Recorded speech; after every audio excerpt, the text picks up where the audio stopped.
Hello guys, welcome back. Today we are going to see together a very important video about two basic techniques in our freediving in depth. The free fall and the turn at the bottom. We decided to put together both techniques in the same video because there are certain details of the first technique that can easily be used in the second technique. This is why we wanted to integrate both inside the same video.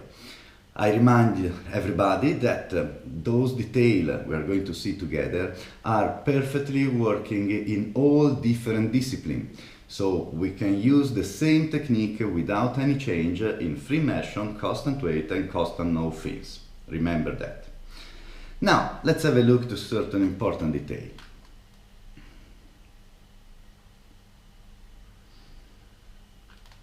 Okay, once we reach the depth we want to start our free fall, my suggestion is to start to get closer to the rope, because we would like to use the rope as a physical reference all the way down to the bottom. So we will hug our rope. The first very important detail is to decide which one of the hands we want to leave on the rope, gliding on the rope. My suggestion, of course, is to use your main hand. So left hand freediver supposed to use the left hand, while instead right hand freediver supposed to use the right. In this example, I have my right hand on the left on the rope. As you can see, it's just in front of my hip. In fact, I want to leave my stronger hand, in this case my right hand, with the rope gliding between my hand and the hip. This is called the first point of contact with my body. It's very important. Hand and hip, and the rope is gliding there in the first point of contact.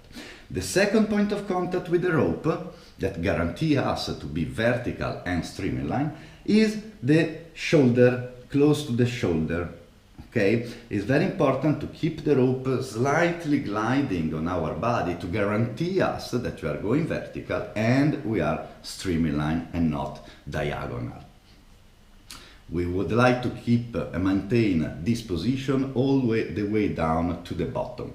As you can see, the other hand is there on the nose, pinching the nose, and remember to pinch the mask because we don't want to vast volume of air to equalize the mask, but we want to preserve our volume of air for the equalization of our ears.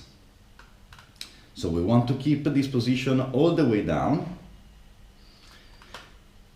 In this frame on the side, it's easily to spot. The hand, it's open with the rope just gliding and attached to the hip. The second point of contact is here, close to the shoulder.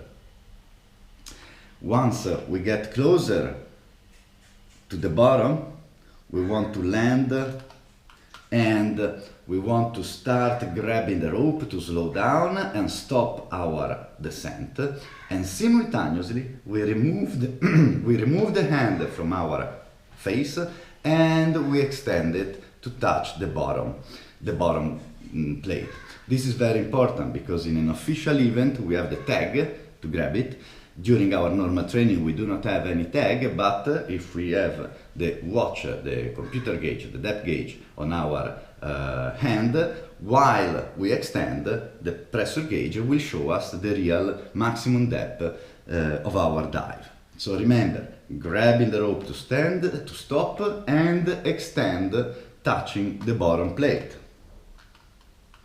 As you can see in this frame, extension for the bottom plate, and the other hand, our stronger hand, grabbing the rope, ready to turn. In this moment, it's very important to let the physics to work in our place. So now that we grab the rope, our legs and our weight belt will keep on sinking, creating a natural turn of our body. We do not need to put in action any tension or movement. It's simply the physics letting the weight belt to sink down, turning our body. As you can see, the turn is natural and passive. At the end of the turn, our hand still standing and grabbing the rope, ready for the first pulling and the resurface. Now guys, it's time to practice.